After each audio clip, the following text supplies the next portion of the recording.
adalah murid langsung dari Profesor Lee Jung Seong, seorang ahli TCM terkemuka di Guangdong. Beliau dikenal luas dalam pendekatan integratif untuk menangani penyakit pernapasan yang kompleks, termasuk asma alergi, rinitis, hingga kondisi paru kronis yang membutuhkan penanganan khusus. Selain itu, Dr. Lee memiliki pengalaman klinis yang luas menangani penyakit kardiovaskuler, pencernaan, endokrin, dan metabolik. Namun yang membuat beliau sangat relevan dengan forum kita hari ini adalah kepakarannya dalam mengembangkan terapi integratif untuk pasien kanker paru, memadukan kekuatan pengobatan tradisional Tiongkok dengan standar kedokteran modern demi meningkatkan kualitas hidup dan rehabilitasi pasien. Tak hanya aktif di klinik, Dr. Lee juga merupakan anggota dari berbagai organisasi profesional seperti Respiratory Rehabilitation Committee dan Severe Asthma Committee di Guangdong, Thoracic Society, serta beberapa asosiasi kedokteran di Fuzhou. Dengan kompetisi yang kaya, pengalaman internasional, serta dedikasi terhadap pengembangan integratif care, mari kita sambut dengan hangat Dr. Lee Peyong yang akan membawakan pandangan mendalam tentang integrative care for pulmonary cancer yang akan dipandu oleh Bapak Wira. Dipersilahkan Dr. Lee. Pak Ayu, selamat sore.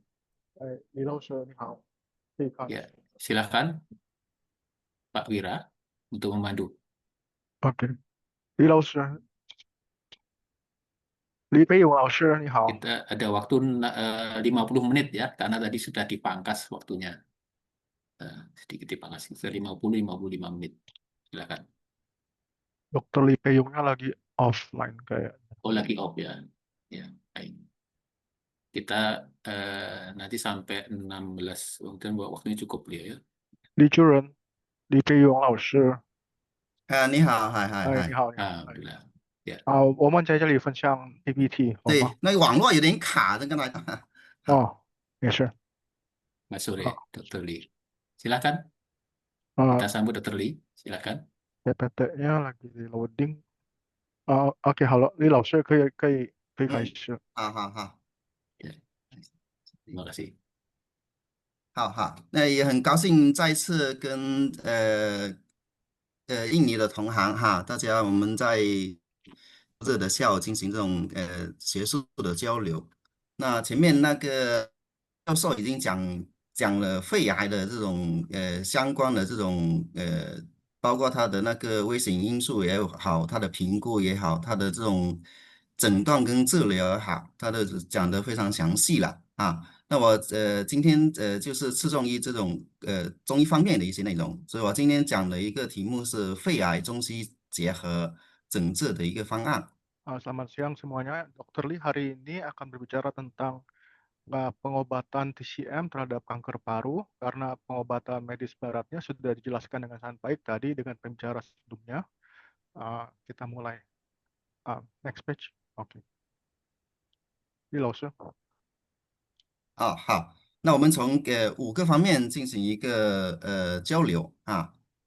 好，下一章。 OK。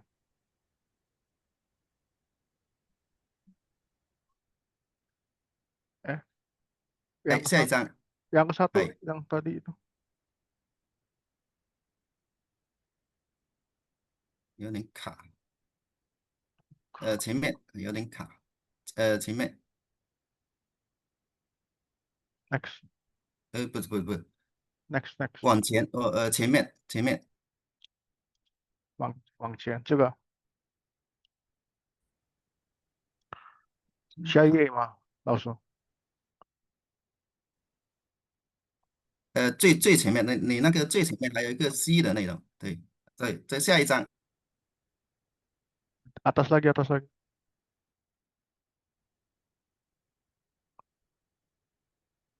yang halaman pertama konten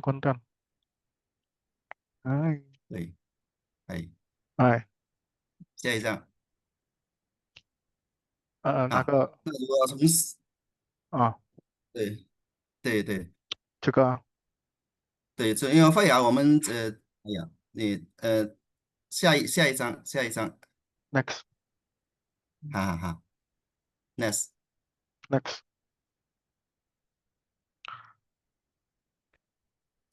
好卡的，这个嘛，是它那个也很卡的吧，很那个卡的哦。是一定窍吗？对，我这里看不到，行行。行，那肺癌是我们那个全球这种癌症死亡的这种首位因素啦。那我们那个常见的这种23年的话，这种新发这种病例有两百多万，而死亡也是比较高的啊。那中国的话也是发病率也是逐渐升高的，而且男性的，因为男性由于他吸烟的这种比例比女性高，所以他的那个男性的一个发病率是比女性会高的。另外一个是城市的一个发病率跟高于农村啊。那吸烟是主要的这种危险因素啊。下一张，啊，等一下我翻译一下好了。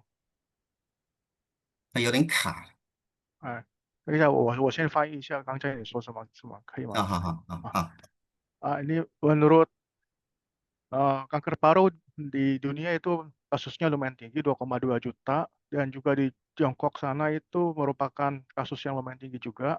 Angka insiden pada pria lebih tinggi daripada wanita karena kebanyakan pria lebih banyak merokok di sana daripada wanita dan juga di perkotaan lebih tinggi daripada pedesaan. Next.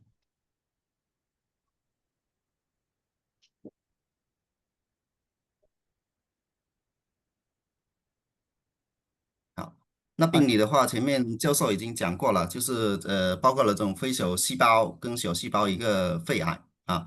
那非小细胞肺癌的话，占比例是比较高的，是也占80%以上啊。那它的话，包括这种腺癌啊、鳞癌跟大细胞癌。其中腺癌的话是常见于这种非吸烟者的，容易这种发生眼处的转移，而鳞癌是多见于这种吸烟的，它有这种常引起这种局部这种清洗。小细胞的话，就是它的恶性程度比较高的，它一发就比较容易早期容易出现这种广泛的一个转移啊，对这种放疗跟化疗它的那个比较敏感，那它的预后是比较差的啊，中位生存率也是比较短的。Nah, kanker paru non-sel kecil lebih banyak menyumbang sekitar 80% dari kasus kanker paru, termasuk subtipe seperti adenokarsinoma, karsinoma sel squamosal, dan karsinoma sel besar. Ini adenokarsinoma lebih umum terjadi pada bukan perokok dan rentan terhadap metastasis jauh. Karsinoma squamosal lebih umum terjadi pada perokok dan lebih sering menyebabkan invasi lokal. Kanker paru sel kecil sangat ganas, tubuhnya cepat dan rentan terhadap metastasis luas dan pada stadium awal. Kanker ini sensitif terhadap radioterapi dan kemoterapi, tetapi memiliki prognosis yang buruk dan median kelangsungan hidup yang pendek. Next. 好。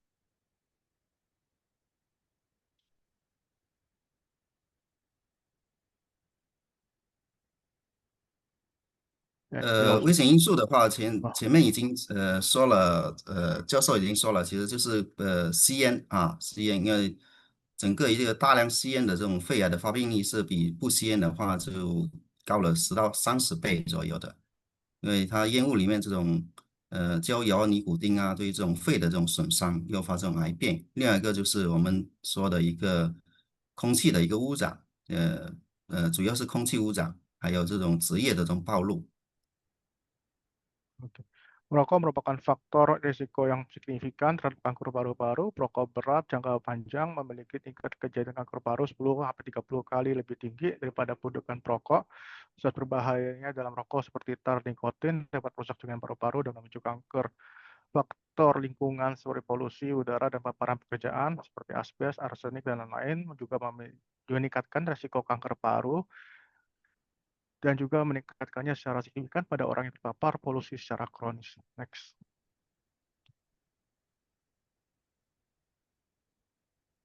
那中医的这种病名是要追溯到这种黄帝内经》，我们那个《黄帝内经》是中医的一个经典著作，是奠定我们那个中医的这种基础理论的。它把它归到这种肺积跟息愤、息积这种病名。所以《黄帝内经》说肺之积名曰息愤。然后就描述了这种肺癌是这种由于这种呃病因引起这种积聚跟肿块，然后积聚的肿块这种组织人体这种气机引起这。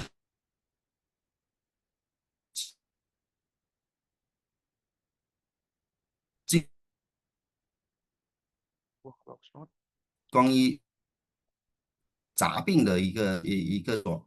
那我们那个他认为的说是肺癌，是这种肺部的这种积聚这种糖瘾或者这种淤血产生这种病理产物，导致这种我们说的，因为肺一般我们是它主宣发跟速降，而且它肺气一般又降的，又往下通降为主的。如果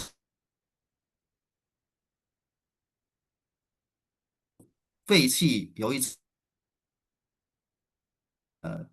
咳喘，困难，或者说这种胸痛这种情况。Dalam teks TCM kuno mendeskripsikan kanker paru sebagai Veichi ataupun Sieben. Kitab Kang Tineji menyatakan Veichi disebut juga Sieben yang menggambarkan sebagai gejala masa paru dan sesak napas. Dalam Cingkui Yaole juga deskripsikan serupa, menyatakan kanker paru adalah hasil dari akumulasi dahak, stasis darah, dan faktor patologis lainnya di paru-paru yang menyebabkan Qi melambat dan Qi paru tidak dapat naik dan turun. Next.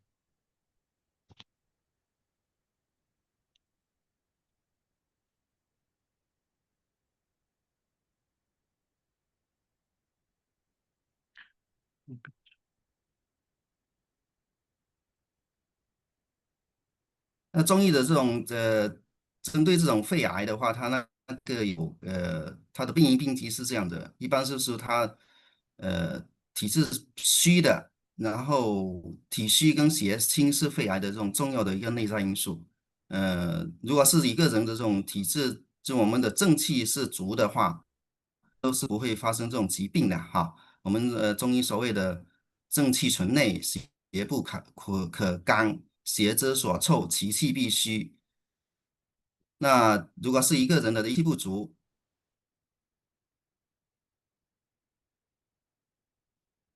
出现这种脏腑功能的一种失调，然后导致外邪在体内就形成这种糖瘾、淤血跟毒邪这种病理场。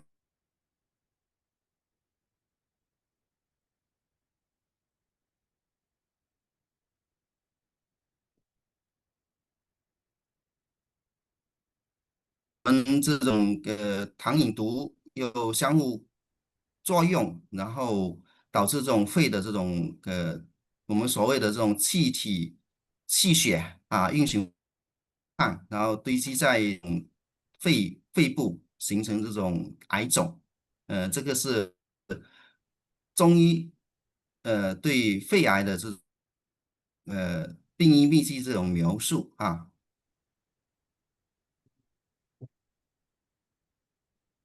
Etiologi dan patogenesisnya itu disebutkan defisiensi cengci dan invasi faktor patogen jahat merupakan faktor yang penting dalam perkembangan kanker paru.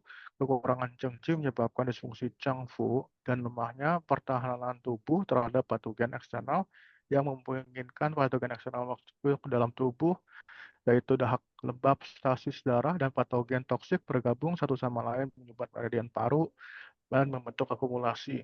Dahak stasis darah toksin merupakan mekanisme patologis utama kanker paru. Dahak dan lembab terbentuk di dalam, stasis darah menghambat sirkulasi, dan akumulasi toksik jahat berinteraksi satu sama lain, mengganggu sirkulasi Qi, darah paru, merusak jaringan, dan akhirnya membentuk kanker. Next.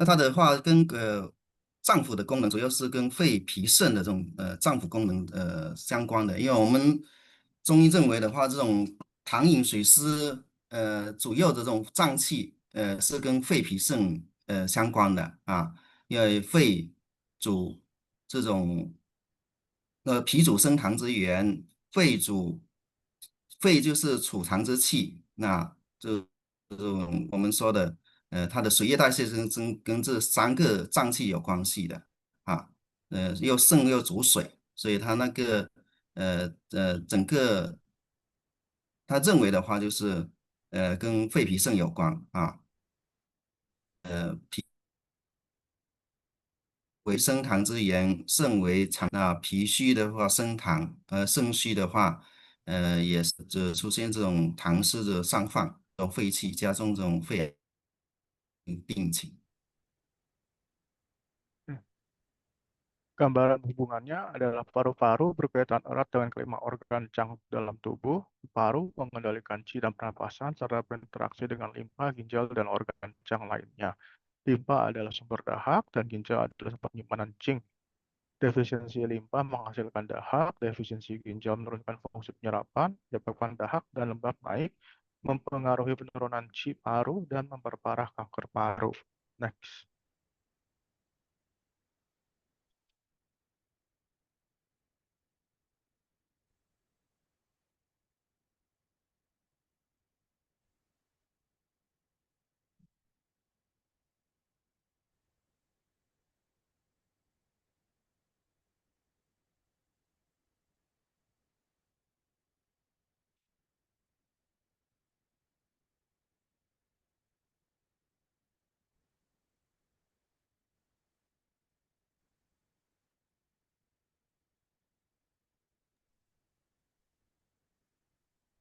Ada jeda ya Pak Wira ya?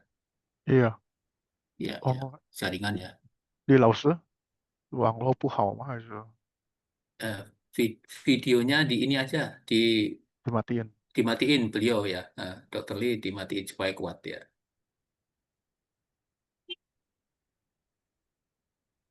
李老师，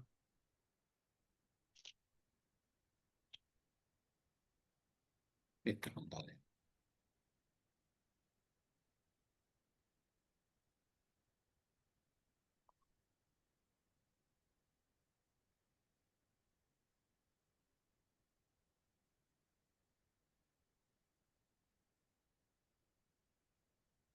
Mohon maaf nih ada gangguan di jaringan di Dokter Lee.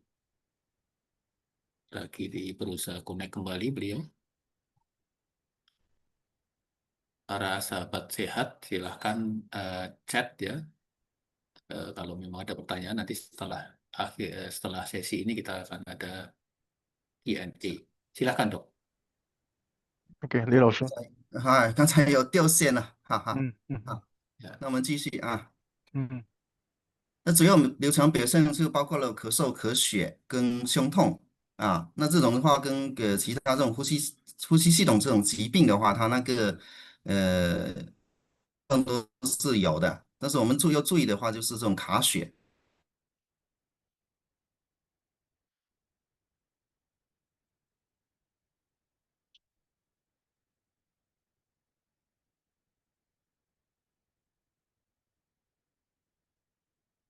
是有一个警示哈。所以你如果是这种病人的话，你要一旦出现卡血症状，你要及时这种给他做个胸部的这种 CT 扫描。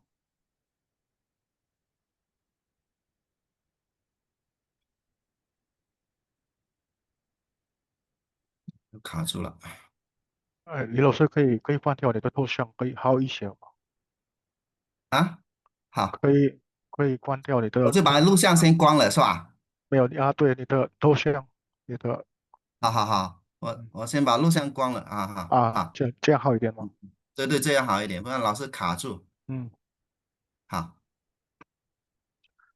啊，你说好了吗？就是现在我翻译了说好了，对对对，啊。Manifestasi klinik itu merupakan batuk, hemostosis, dan juga nyeri dada. Gejala kanker paru yang paling umum itu batuk, merupakan batuk kering yang mengganggu dan berlangsung lama. Beberapa pasien mungkin juga mengeluarkan dahak berdarah. Seiring perkembangan penyakit, batuk juga menjadi lebih parah. Hematosis merupakan gejala gas bekas kanker paru biasanya berupa darah dalam dahak ataupun sedikit hematosis. Jumlah hematosis umumnya tidak banyak, terjadi berulang kali, menandakan bahwa tumor telah menginvasi pembuluh darah dan memerlukan perhatian. Nyeri dada adalah gejala umum kanker paru. Seperti nyeri tumpul di dada dan lokasinya tidak menetap. Sering perkembangan penyakit, nyeri dapat menjadi lebih parah dan berlangsung lebih lama sehingga mempengaruhi kualitas hidup pasien. Next.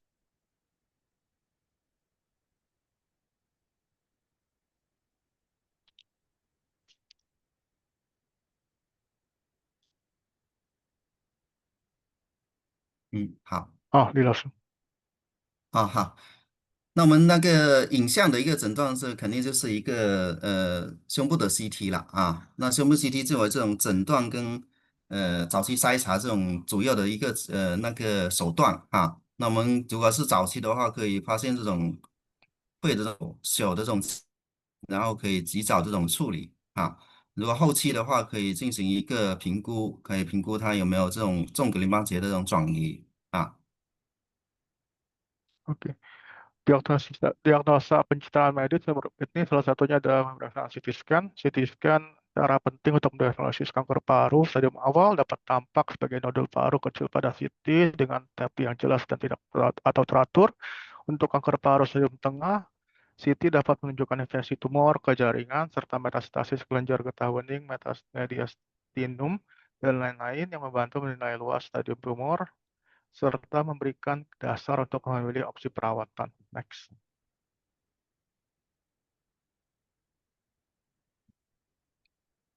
啊，那配 CT 的话，肯定就是可以评估全身这种转移这个情况的，那就可以我们进行这种肿瘤的一个分期啊。Oke. Pemeriksaan PET CT scan ini dapat memberikan informasi anatomi dan metabolik secara bersamaan yang sangat berharga untuk diagnosis dan penentuan stadium kanker paru-paru. Kanker tampak sebagai lesi metabolik tinggi pada PET CT scan yang membentuk kontras yang jelas dengan jaringan normal di sekitarnya. PET CT juga dapat digunakan untuk mengevaluasi metastasis sistem tumor dan deteksi metastasis jauh, seperti metastasis tulang, metastasis otak yang membantu mengembangkan rencana perawatan yang lebih komprehensif dan meningkatkan efek perawatan. Next.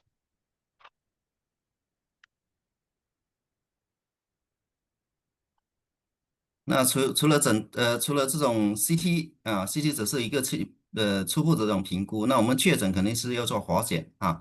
那活检的话，我们包括了这种，如果是在肺的外周，我们可以做这种经皮这种肺活检，就 CT 扫描下这种经皮肺活检，或者说那种靠近胸膜的话，可以做这种经 B 超的这种穿刺活检，这个是在外周的。那如果我们在中央型的，我们可以用这种经气管镜的一个活检啊。那我们有一些像就像外周的，但是它在这种在气管跟支气管层面的话，它在腔内有侵犯的话，我们也是可以做这种支气管镜的这种活检。那活检就是为了取标本进行一个病理检查啊确诊。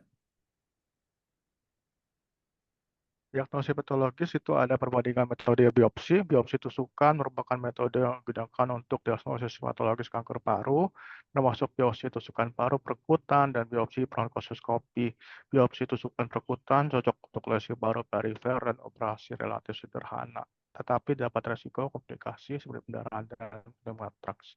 Biopsi bronkoskopi cocok untuk kanker paru.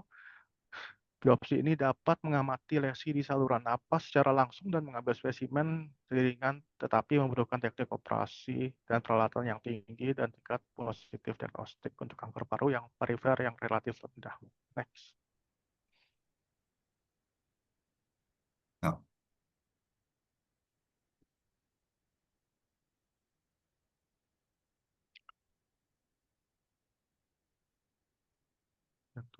好。好，那病理报告的话，肯定是包括了这种是一个金标准嘛，诊断的就是金标准。那我们可以可以看是小细胞肺癌还是非小细胞肺癌，可以进一步这种免疫组化，然后做这种免疫组化，然后为我们这种靶向治疗提供这种依据。Diagnosis patologi selanjutnya itu ada interpretasi laporan patologi. Laporan patologi merupakan standar emas untuk diagnosis kanker paru. Laporan ini mencakup informasi seperti jenis tumor, derajat, dan keberadaan metastasis kelenjar getah bening. Metastasis kelenjar getah bening merupakan faktor krusial dalam penentuan stadium kanker paru. Keberadaan dan luasnya dapat mempengaruhi pilihan obat, pengobatan, dan prognosis hasil imunohistokimia dalam laporan patologi juga dapat menjadi dasar untuk terapi yang ditargetkan.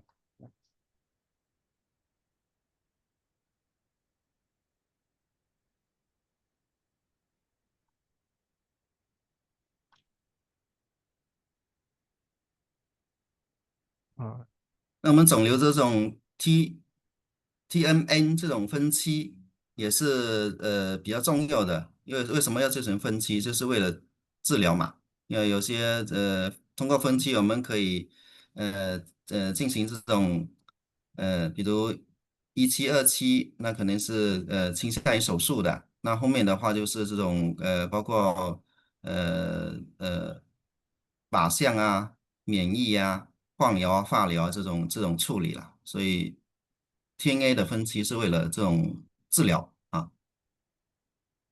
oke.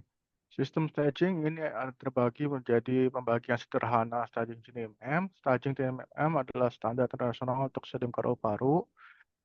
Kanker stadium 1 ditandai dengan tumor lebih kecil, kelenjar getah bening, atau metastasis jauh sehingga resesi beda lebih efektif. Kanker paru stadium 2 memiliki metastasis kelenjar getah bening lokal, tetapi tidak memiliki metastasis jauh, dan kombinasi pembedahan dan kemoradioterapi dapat meningkatkan angka kesembuhan. Kanker paru stadium 3 ditandai dengan tumor yang lebih besar, hingga infeksi di sekitarnya, atau metastasis kelenjar bening mediastinum, sehingga pengobatan menjadi lebih kompleks. Kanker stadium 4 memiliki metastasis jauh dan terutama bergantung pada perawatan paliatif. Next.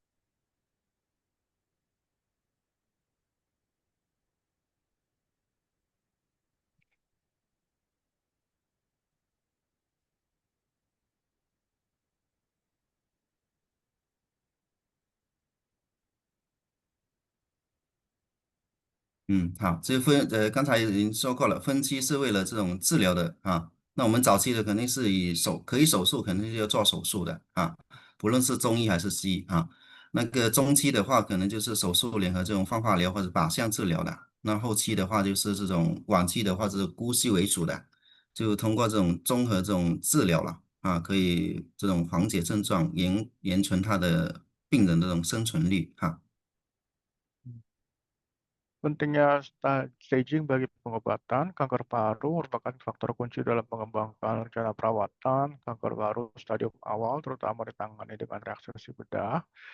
Kanker stadium lanjut terutama bergantung pada perawatan paliatif menggunakan kemoradioterapi, terapi target, dan imunoterapi untuk meningkatkan gejala, memperpanjang kesembuhan, dan meningkatkan kualitas hidup.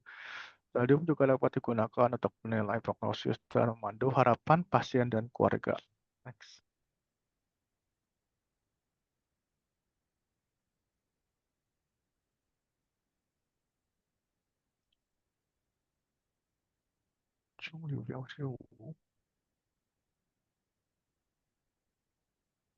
那么有一些肿瘤这种标记物，它也可以这种提示这种早期的诊断。那它那种标志物的话，它那种对不是特异性的啊。那我们其中有一个就是 CEA，它的这种提高，特别是一些在我们治疗当中有一个这种水平这种波动，可以提示我们要进行这种有没有这种复发这种可能，这个是 CA。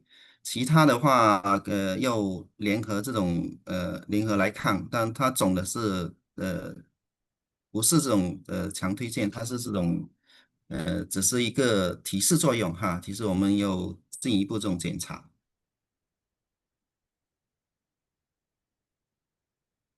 Penanda tumor itu ada dibagi dengan di pengenalan penanda umum dan juga aplikasi penanda. Di anti antigen karsinomatonik CEA adalah Penanda tumor yang umum digunakan untuk kanker paru-paru kadar tinggi dapat indikasi adanya kanker paru-paru, tetapi spesifitasnya rendah. Beberapa penyakit jinak seperti infeksi paru dan bronkiolitis kronis juga dapat menyebabkan peningkatan ringan CE. Aplikasi klinis penanda ini merupakan pemeriksaan penanda tumor gabungan dapat meningkatkan akurasi diagnosis kanker paru-paru. Misalnya, pemeriksaan gabungan CE, CEFRE21, dan NSE dapat membedakan antara kanker paru non-sel kecil dan kanker paru sel kecil. Next.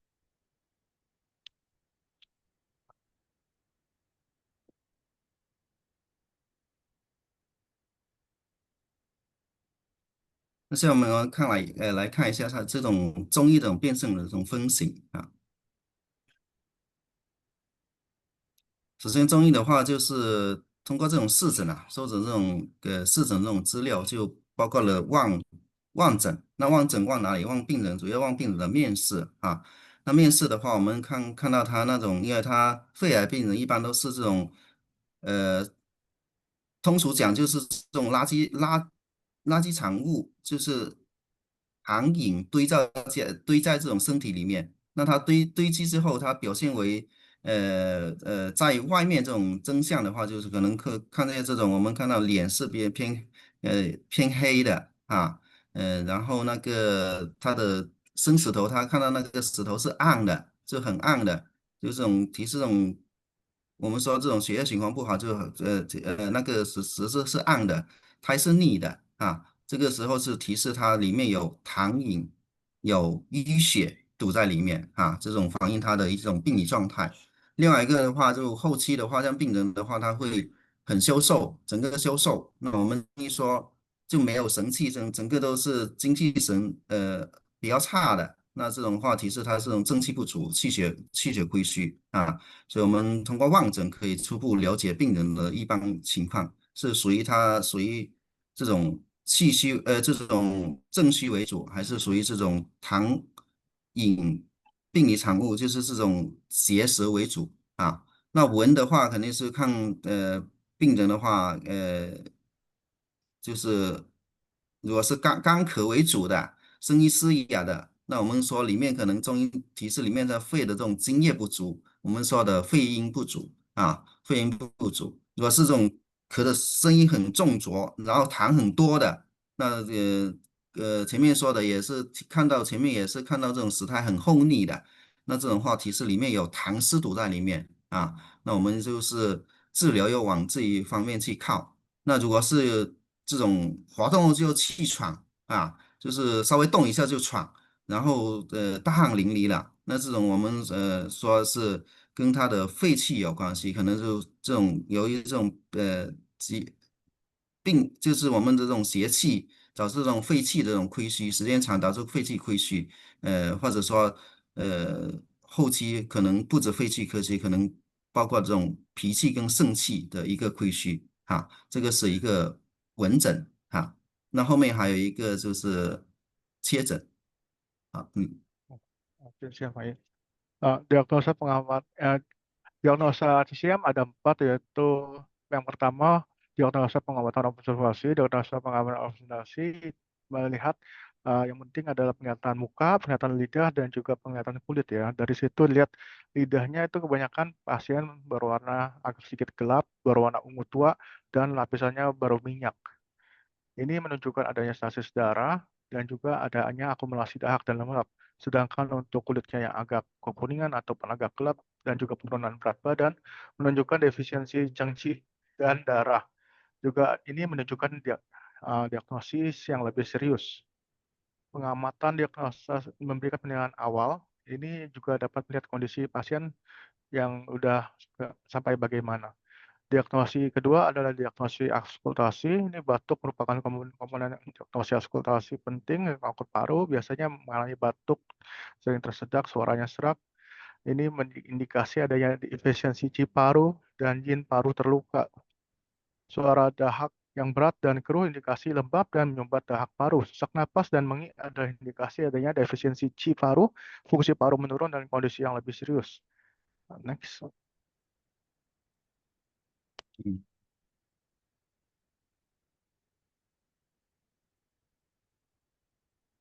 那问诊的话，我们中医的这种饮食啊、睡眠二便是还是非常重要，都是要问的。另外一个的话就是这种比如一些咳嗽、咳痰、卡血、胸痛，它的这种咳嗽，刚才说的咳嗽的这种性质，它是干咳还是湿咳？是有没有痰啊？还有这种咳血有没有这种伴这种胸痛的情况？另外一个的话就是问有没有这种发热啊、盗汗、乏力这种全身这种症状。有助于判断我们这种疾病是偏寒的还是偏热的啊，偏虚的还是偏实的，这个是问诊。那切诊的话就是脉诊了。那脉诊的话，一般如果是肺癌的这种早期的肺癌的话，它的常见的脉诊是偏因为它里面有东西堵住啊，就是有糖瘾堵住。那我们摸的脉一般都是，特别是有糖堵住的，我们可能会出现这种滑脉啊，滑脉、滑栓脉。那如果是这种到后期的话，我们按的脉就是很弱的、偏弱的、偏沉的，这提示它正气的一个亏虚。所以早期可能是以邪实为主，以这种滑脉、四脉为主；后期的话就是这种正气虚为主。所以我们后期的话，可能就是这种比较细的、软的、摸的没力的、沉的这种脉，我们说那种偏正虚为主。好。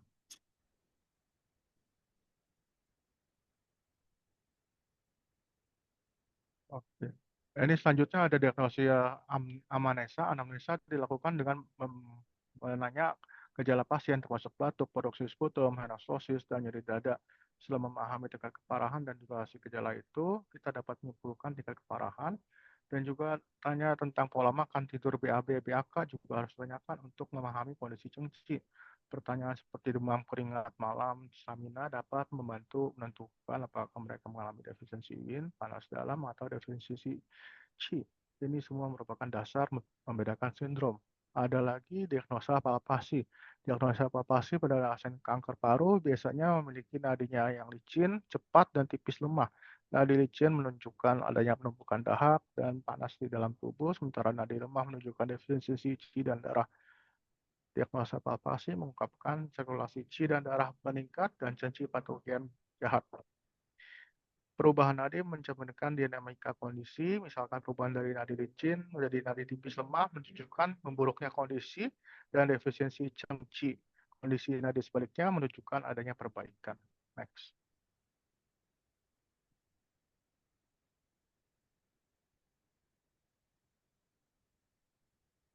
好，这一张。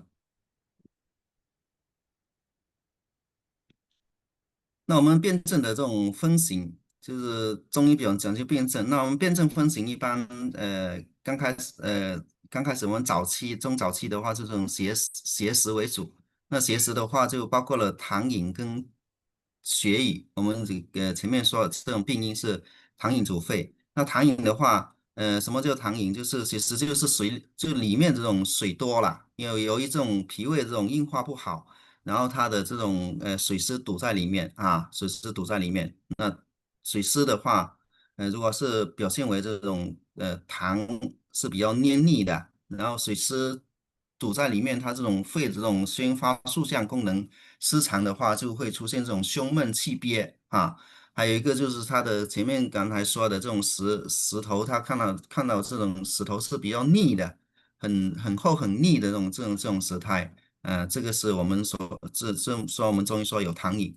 那糖饮的话，我们中医有用这种二陈汤跟桑子养心汤治疗。那二陈汤里面有这种法方虾、陈皮呀、它有一个燥湿化痰的作用。还有这种桑子养心汤里面有这种苏子、白芥子跟莱菔子，它有这种降气化痰。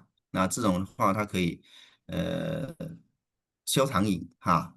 另外一个的话就是气滞血瘀，气滞血瘀就是这种，我们说中医说不通不痛，不通则痛嘛。那如果是这种，如果里面有淤血堵住之后，它会整个这种经络是不是闭塞的？那闭塞的话，它是出现疼痛。那如果是表现在肺的话，是这种胸痛，那痛有定处。然后另外一个的话是它可能会导致它有点就出血哈、卡血或者这种溏中带血。看到的石头是比较暗的，然后刚才说的猫的脉可能就是悬或者涩的啊。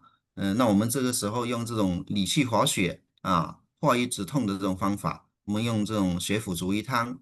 那血府逐瘀汤里面有这种桃花红仁，桃仁红花这种可以活血的，然后又有这种直窍跟柴胡，这个是入肝可以疏肝气的，所以它又疏肝理气，再加活血，那个效果是比较好的啊。Deficiency syndrome, ini kita masuk ke dalam deficiency syndrome. Sindrom pertama adalah dahaknya lembab yang membuat paru-paru. Dari sini kita lihat adanya dahak putih, dada sesak napas, susah napas, sapu lidahnya putih berminyak, jadinya licin. Ini merupakan uh, sis- apa sindrom-sindrom dari lembab ya. Jadinya prinsip terapinya adalah mengeringkan dan menghilangkan dahak untuk meningkatkan fungsi paru, meredakan batuk. Biasa formula yang dipakai itu ada ercentang ditambah dengan sanche yitang. Ada ercentang, dalamnya ada panse, ada centi. Ini digunakan untuk mengencerkan dahak dan mengeringkan dahak. Dalamnya juga ada sucu sama paicece ya. Ini untuk mengeringkan, menurunkan qi dan mengencerkan dahak. Ini kalau dahaknya lembab parah berat bisa ditambah dengan cangcu sama fuling untuk menguatkan limpa dan mengeringkan lembab. Jika batuknya lebih berat bisa tambahkan singren sama cekong untuk meningkatkan fungsi paru dan meredakan batuk. Selanjutnya itu ada sindrom stagnasi qi dan stasis darah. Ini walaupun bakar paru-paru tapi juga tetap ada penyumbatan. Jadinya kita memakai prinsipnya ada prinsip penyumbatan, yaitu biasanya batuknya berdarah ataupun sakit menusuk, lidahnya berwarna ungu tua, nadinya kencang. Prinsip terapinya itu menjalankan darah, melakukan stasis dengan memakai formula Sheffield-Tang. Dalamnya itu ada taurin, ada fukwa, fungsinya untuk menjalankan sirkulasi darah, meluruskan stasis darah. Caifu juga digunakan untuk menenangkan hati dan mengatur qi. Jika stasis darahnya berat, bisa tambah tansen sama chonsyung juga di dalamnya untuk melancarkan sirkulasi darah. Jika ada stasis qi berat, tambahkan shangpu sama yiqing untuk menenangkan hati dan mengatur qi. Next.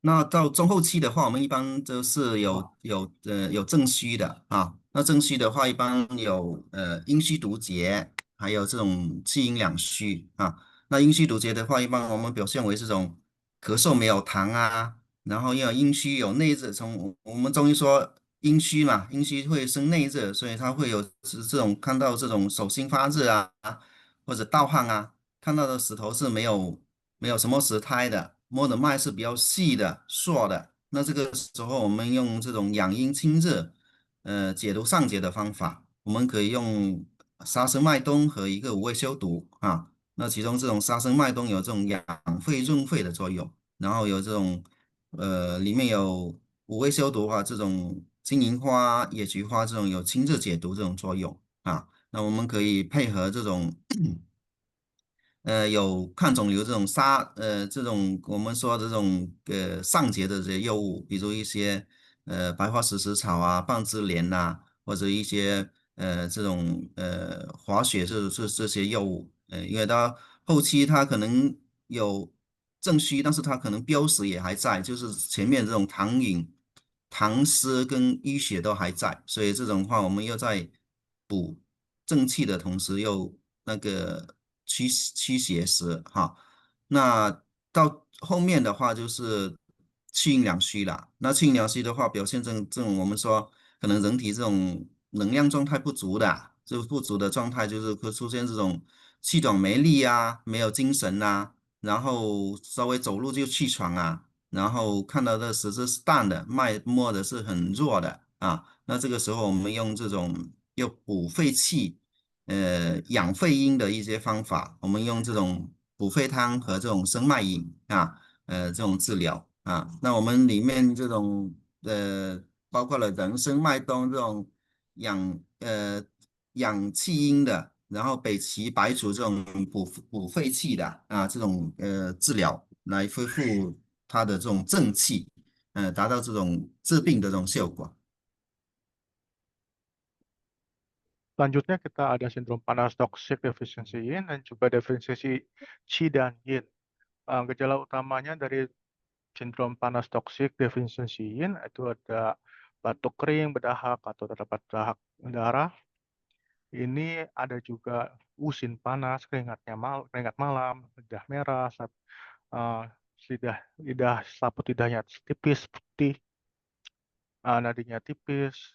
Ini prinsip terapinya menggunakan nutrisi yin, menetralkan panas, membuang toksik, membiarkan gumpalan. Formula yang dipakai itu Sasen Mai Tung Tang, tambah juga Wu Wei Xiao Tu Yin. Penjelasannya, Sasen Maitung menutrisi yin, melembabkan paru, Cinyinhua dan Yejihua menetralkan panas, membuang racun. Defisiensi yin berat bisa ditambah dengan Shensen dan juga untuk menutrisi yin, mengurangi api, juga toksik panas berat. Tambahkan Pukung Ying sama Chehua Titing untuk menetralkan panas dan buang racun. Dalam defisiensi Qi dan Yin, gejala utamanya adalah batuk lemah, napas pendek, malas bicara, nggak ada tenaga, senyap buruk, lidahnya pucat, nadi tipis lemah. Prinsip terapinya menyegarkan Qi, menutrisi Yin, memperkuat Cheng Qi, perbaiki dasar. Formula yang dipakai biasanya itu Seng Yin tambah Bu Fei Tang. Di dalamnya itu ada Rensen Maitung untuk menyegarkan Qi dan menutrisi Yin, Huang Qi Pai Chu untuk tonik Qi dan memperkuat limpa. Jika defisiensi Qi yang berat, bisa tambahin Tangsen dan Pai Chu untuk menguatkan Qi. Jika defisiensi Yin-nya berat, bisa tambah Yi Chu sama Pai He untuk menutrisi Yin dan meluapkan paru-paru. Next.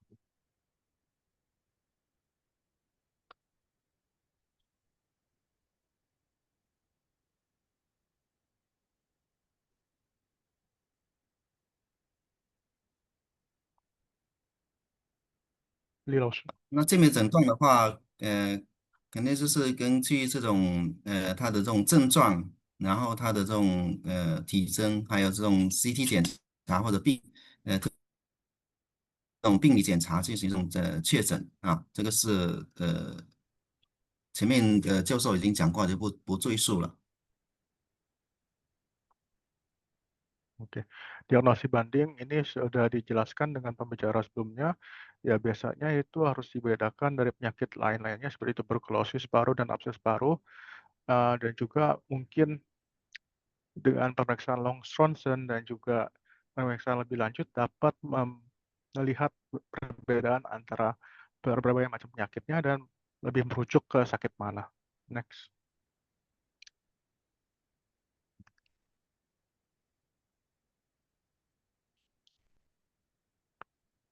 Halaman selanjutnya. 好。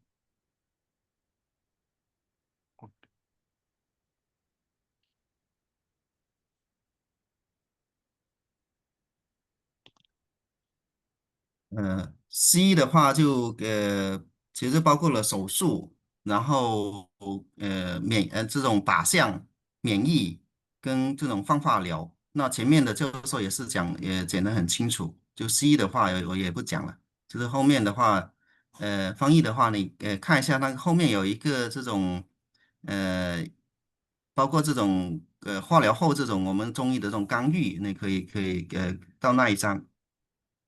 Yang bagian medis barat nggak dibicarakan, jadinya lanjut ke bagian Chinese medicine-nya aja.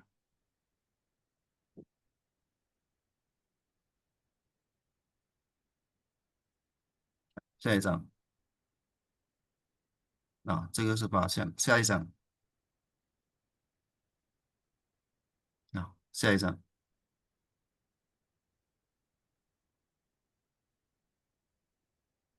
啊，这个中医的治疗，刚才说的，就是一个扶正驱邪为主的啊，那个前面也说过了那我们早期的话，肯定就是正气会虚的话，就是这种以祛痰湿跟化瘀为主。那后期的话，可能就是用益气养阴啊，的基础上再驱邪啊。那主要是还是以扶正为主的啊。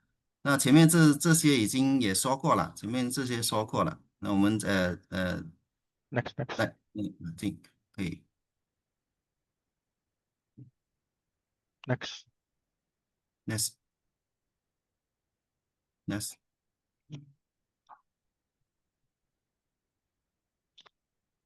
这个白话诗是草有呛吗？那这个已经是前面说过了，对，说过了。嗯。Next. 那我们再来说一下那个具有这种抗肺癌的这种中药。那我们有两个比较代表的话，一个就是前一张白花啊石子草啊啊，哦，前面这个白话诗是草。好，不上面还有一个下面还有一个上一张。对，白鹤石子草，那白鹤石子草其实就是一个亲自解毒的。那我们现代这种研究，药理研究的话，它是有多种这种成分，就包括了一些黄酮跟多糖，所以它有这种免疫调节，还有这种抗肿瘤这种作用。所以我们有一些包括前面各期的，包括你前面说这种唐诗也好，医学也好，或者这种阴虚毒结也好，或者气阴两虚也好，各行这种辩证，我们可以酌情加一些石或石草，就是白花石草进行这种抗肿瘤治疗哈。那我们后面还有一失联，ah,好，下一yang张。halaman Pak, yang ini dulu. Ya, saya ngomong dulu ya. Wasin Chiang Isya. Ini ada punya Simplicia khusus, merupakan pehwasese Jawa. Pehwasese Jawa itu umumnya digunakan untuk mengobati kanker. Ini memiliki fungsinya untuk meredakan panas, membuang racun, membuang lembag, dan melancarkan BAK. Dari sini dapat herbal Simplicia ini mengandung berbagai macam bahan aktif seperti flavonoid, polisakarida, memiliki efek anti kanker, antioksidan, dan imunomodulator. Pengobatan kanker dengan pahwasa secau dapat digunakan dikombinasikan dengan Simplicia lainnya untuk meningkatkan efek anti kanker dan meringankan gejala-gejala yang diderita oleh pasien dan meningkatkan kualitas hidup. Next.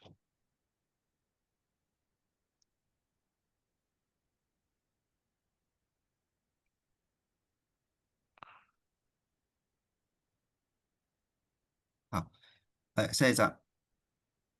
juga Pancelian. 还有一个就是这种棒枝莲啊，棒枝莲这个也是中医的话，对于这种肺癌是有这种我们说有抗肿瘤，还有一个免疫的一个作用哈。所以我们通常的话在治疗的除了前面的辩证基础上，我们会给他加一些这种专病专药啊，给他加这种棒枝莲跟白花石子草。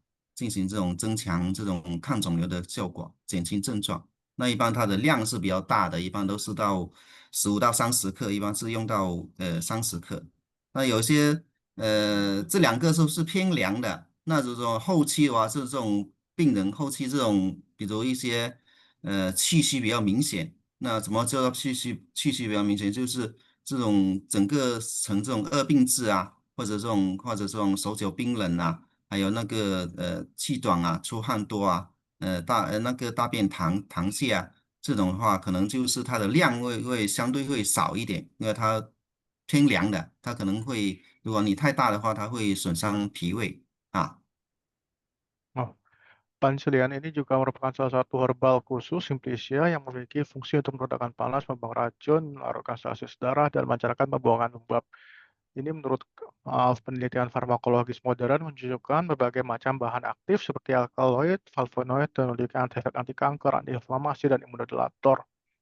Dalam pengobatan kanker paru, Pancelian dapat digunakan bersamaan dengan pehwasa secau untuk meningkatkan efek anti kanker dan meringankan gejala.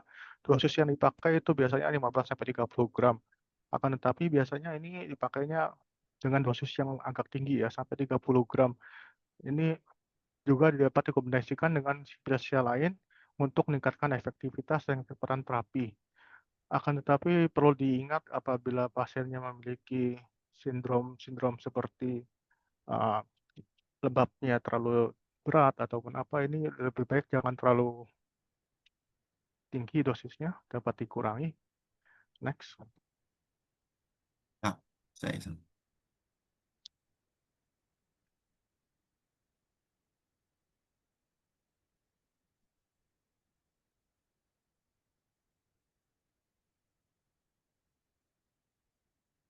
好。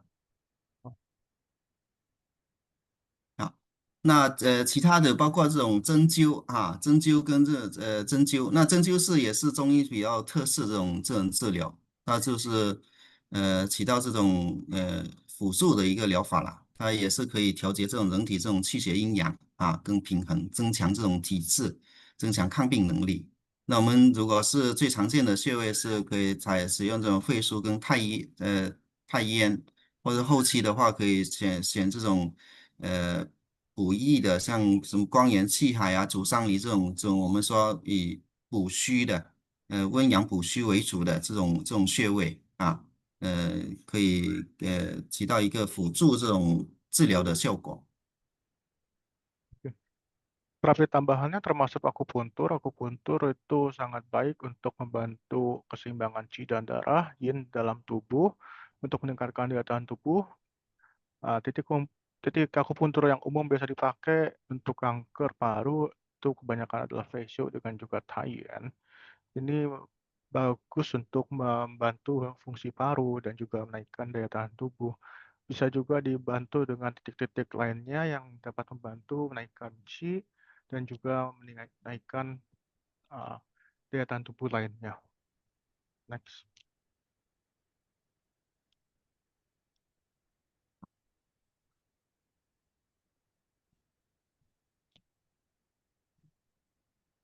那食疗方面的话，肯定就是像如果是有糖湿多的，前面说的，如果是有糖湿比较多的话，我们可以选一些健脾化湿的药物，比如一些川贝啊、薏仁啊、茯苓啊、五子毛桃啊这些药物，它可以这种健脾化湿的。那它后期的话，像一些以气阴为主、气阴虚为主，或者以阴虚为主的话，表现为这种口比较干的。然后实质比较淡，比较红的，那这种话我们可以用一些润肺的一些方法，我们说的用一些雪梨啊、川贝这种，呃呃这种右上，然后导致这种起到这种润肺止咳这种效果，还有可以用一些百条银耳，也是一些养肺润肺的一些效果。Terapi makanan juga dapat membantu penyakit pas kanker paru-paru. Biasanya untuk pasien yang agak lembabnya agak tinggi, biasanya bisa dipakai dengan tambahan dengan mengkonsumsi jagung, paicu, juga fuling, atau juga misalkan untuk pasien yang agak panas parunya bisa dibantu dengan Shirley itu dimasak dan juga dengan conpe digabungkan bisa dibantu untuk melembabkan paru-paru, meredakan batuk dan juga ini Paihe sama Yin juga bagus untuk nutrisi yin dan melembabkan paru-paru. Next.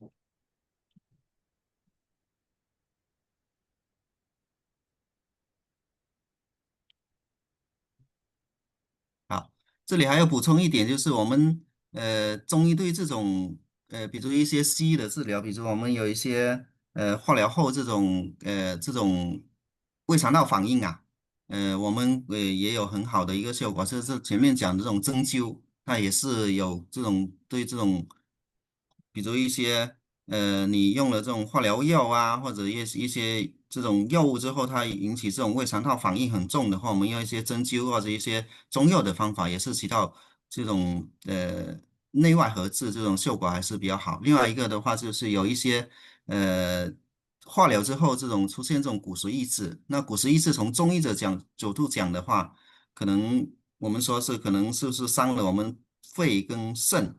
那我们伤了肺肾，伤了气血，那我们就是用这种健脾呀、或者这种养气血这种方法，也可以起到比较好的一个效果啊。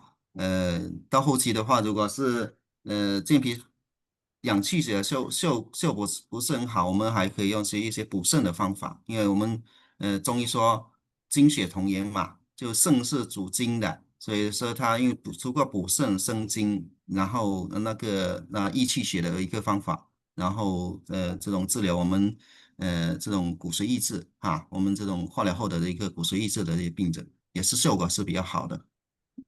好。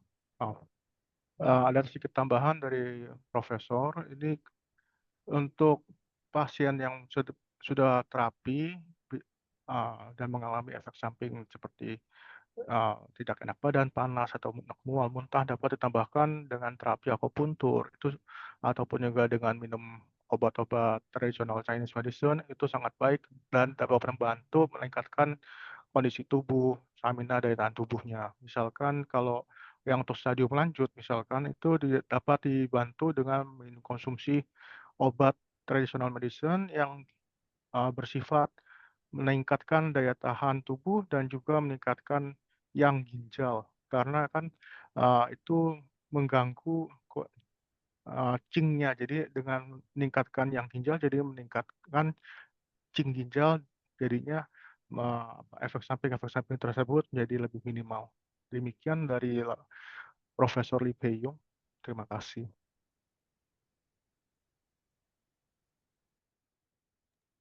Dikembalikan